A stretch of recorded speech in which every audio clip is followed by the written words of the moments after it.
Hey y'all, this is Whitney, and welcome back to another episode of Spastic Chatter. Spastic Chatter is a platform meant to feature those in the Cerebral Palsy community. I get together weekly with individuals with CP, like myself, to have a kind of uncensored chat, if you will, about what it's like living with this type of disability. And for this episode, I have Ed, and I came across him by searching on YouTube, and he has a YouTube channel where it's all about his life with CP, and the video I watched was about him living independently. And the more I searched on Ed, I found he has some pretty cool things going on. So this week we're going to learn all about Ed. So I will let him introduce himself. Hi, everybody. First, I want to say thank you to Whitney for having me on. Thanks so much. My name is Ed. I have Spastic quadriplegic cerebral palsy CP.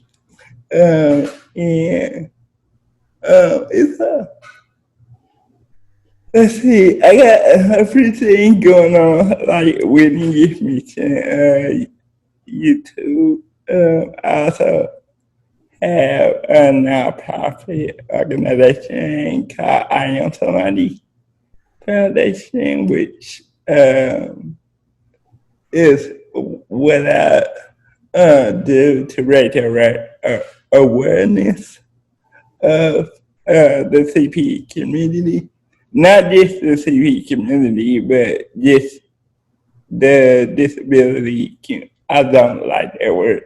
The different abilities community, and I only, raise awareness, but I also do special events for kids with special needs and different abilities here in St. Louis. I'm from St. Louis, too, so. Yes. That's awesome. That's awesome. So we're gonna. I want to take it back to your childhood. Can you tell me what it was like for you growing up with CP? I don't know. Is that kind of... I want to say it, but kind of like normal. Yeah. Yeah, I could tell by your reaction, like when people ask me that, I'm like, I think I had a pretty normal childhood. I mean, I know like people without CP or without any different abilities or anything might think that, somebody living with CP might live like a different lifestyle, I guess, than what the norm. But no, I live a pretty normal, childhood. I have a lot of siblings. I have 3 brothers and 3 sisters, so we are kind of like this. No one like treated me different than the next. I mean, my parents pretty much treated me like anybody else. Yeah. And we were very outgoing too. Like, that's one thing that I take pride in my family, and because they kept me out in the community doing things and everything. Exactly. That's kind of like how I grew up. My parents didn't treat me any different than my sisters and brother. Like I have a twin, so like they didn't treat me any different than they did my twin. Like, so that's yeah, that played a big part in why I'm so like, and why I am the way I am today as an adult. Like, Yeah. yeah, Yeah. exactly. So, did you go to college, or did you like after school, or did you do any?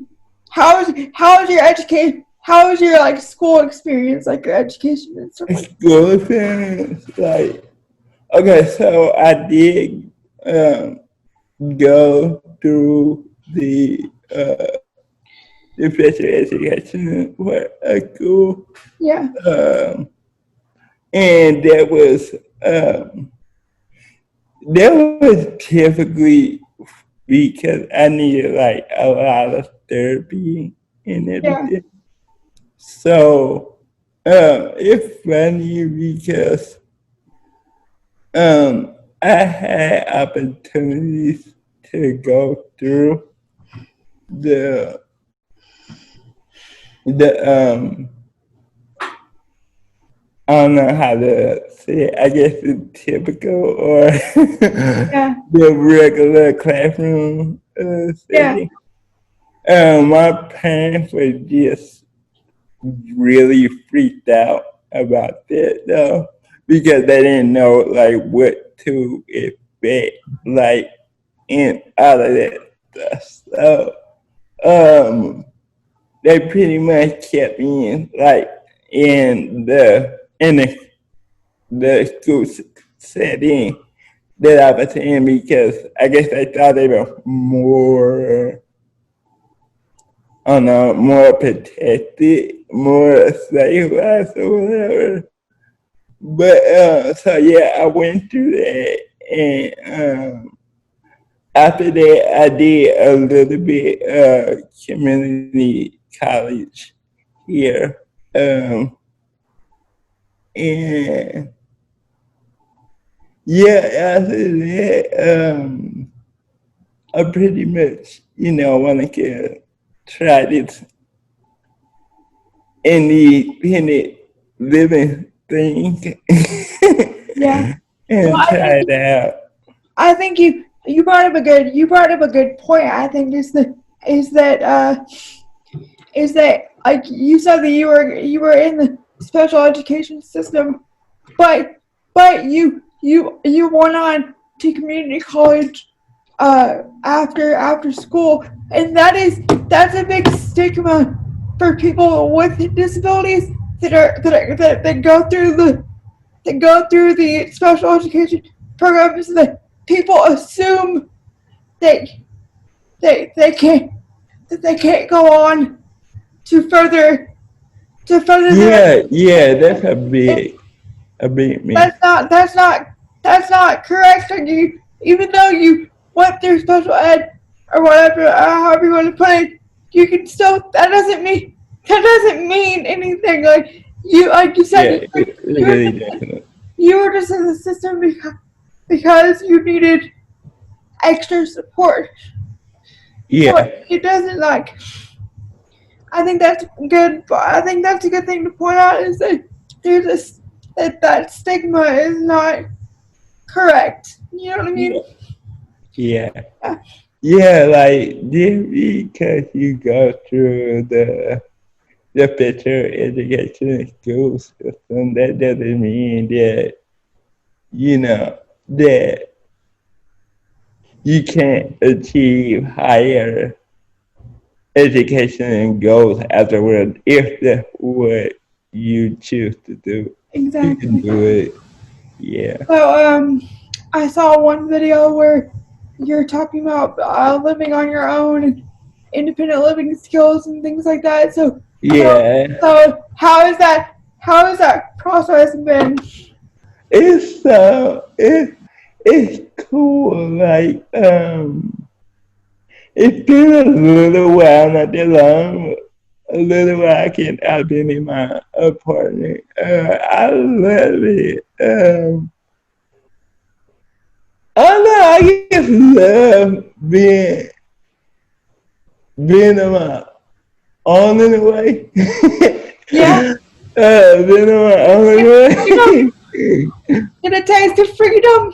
Yeah, freedom. So, so moving on your own. Do you manage your own care? Like, do you have that responsibility? I do have help that come in. Um, but besides that, because I still need help with something, but Yeah.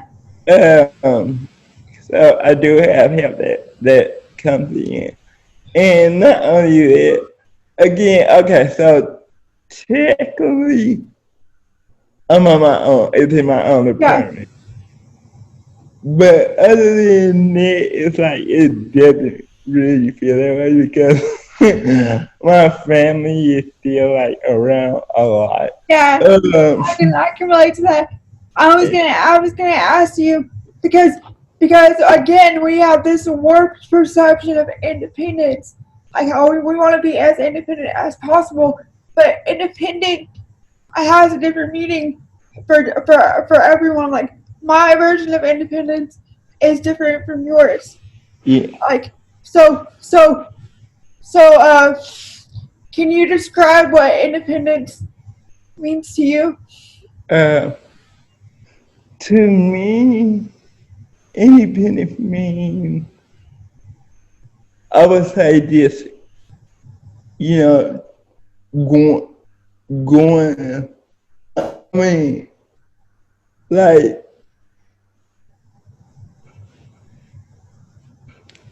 I think it's accepting, your own personal abilities and get going. Exactly.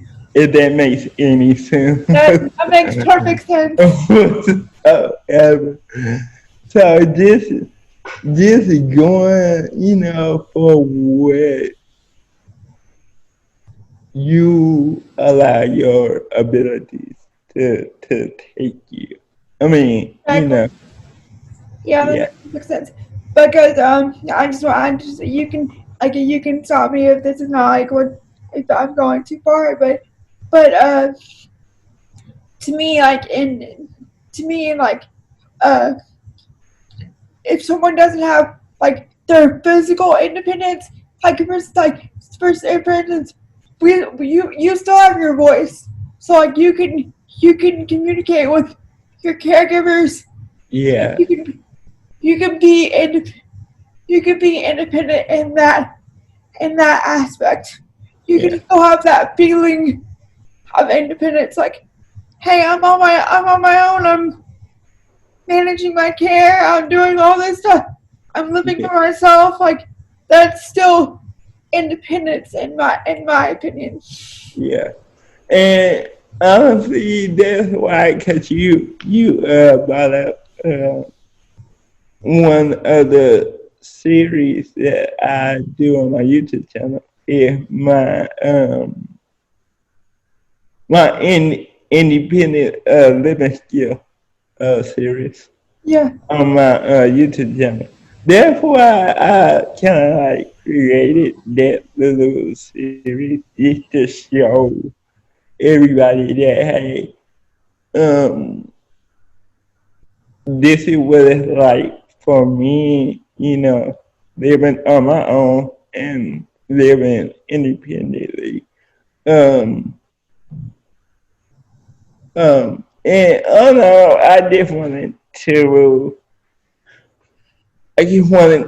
in some way, inspire someone who ever thought about, living on their own, exactly. something I like know that. that. I know that when I found you, is that I go to YouTube to find other people that are going through similar situations like myself, and I use them as motivation to do whatever I need to do. Like I see you, for instance, doing all this independent living, and that pushes me to want to do better. I'm not Uh, gonna say I'm not gonna say I'm not gonna say it's it inspires me because anything can inspire you. It's that motivation. It's that motivation that keeps Yeah, you going. You know yeah, what I mean? I totally agree. Totally agree. Yeah, yeah, and that's, I think you pretty much summed it up for real. Like, that's what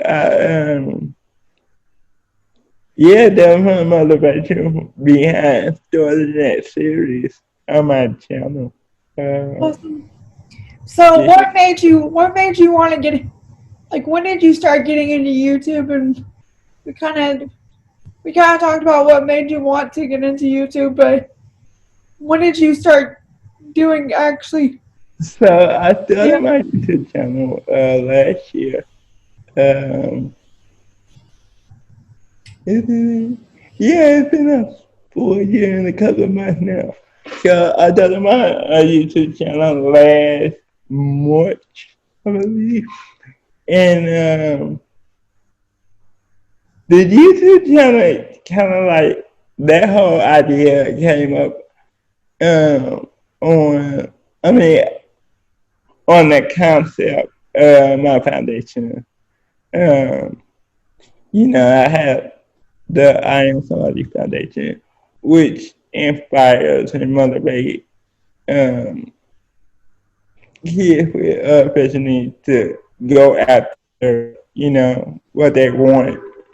Basically, to follow their dreams and goals and not give up because of their, different ability or whatever. So, yeah, I was going to talk to, I was talking to a lot of kids with different abilities, and I was doing these motivational speeches to like different colleges and universities that are studying like uh they're studying like physical therapy, occupational therapy, and stuff like that.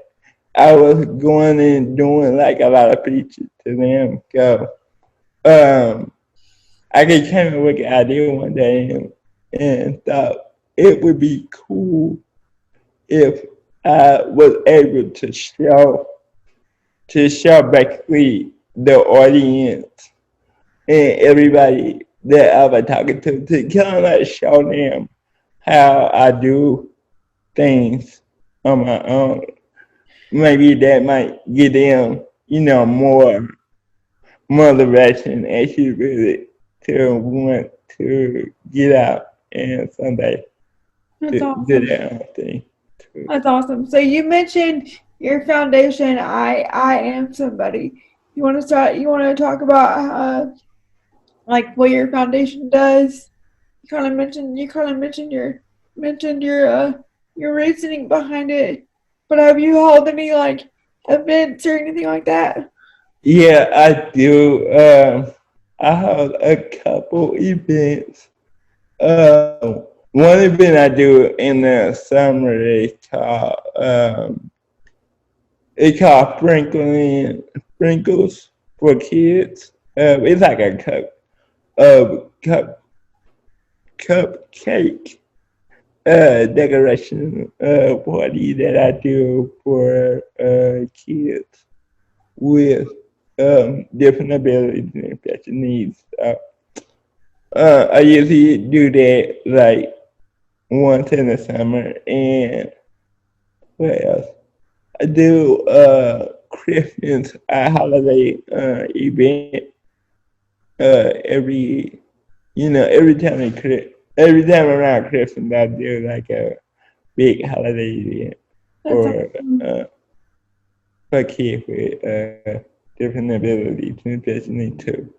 Uh this year I'm kinda excited because I'm going to be doing my first kind of virtual, and everybody is in the virtual world right now.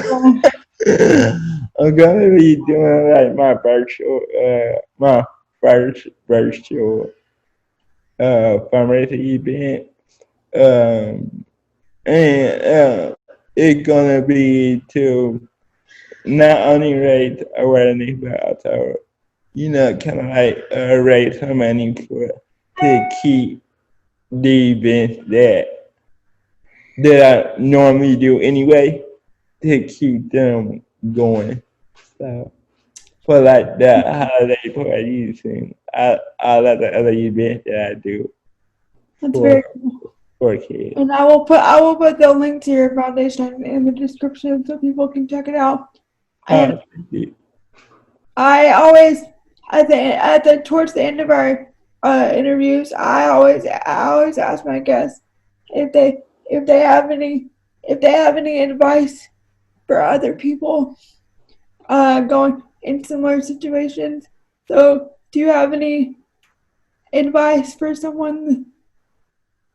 Yeah, if you have a dream or a goal that you're trying to reach, that you're setting and trying to reach, don't give up. Don't give up on it. Like, if you really like, if you really like believe in something and you really want it, don't give up. Don't give up on it. Like, go for it. Like I say all the time, we might do things a little different than other people, but if we really, really want it, we could get it. We could achieve anything that we really want. So, Yeah, exactly. yeah. I totally agree. So where can people follow you on social media? They can follow me on Instagram at @Penn. They can follow me on my YouTube page at Living Adventure with Cerebral Palsy. Yeah, that's pretty much it. I will put up my Facebook page, but I'm not really on Facebook like that. Yeah, so I will link all that in the description below. And thank you so much, Ed, for agreeing to be on Spastic Chatter. I had a good time talking with you.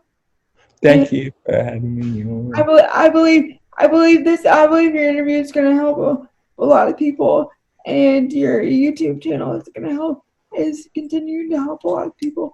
So just closing out, if you want to be on an episode of Spastic Chatter, there's always a link in the description, and you can comment on this video wherever you're watching it. And we are also on you can also listen to this episode on wherever you choose to listen to podcasts. So that's Spotify, iTunes, anywhere that you listen to a podcast. So thanks for watching, and check back next week for another episode of Spastic Chatter. Thanks. Bye.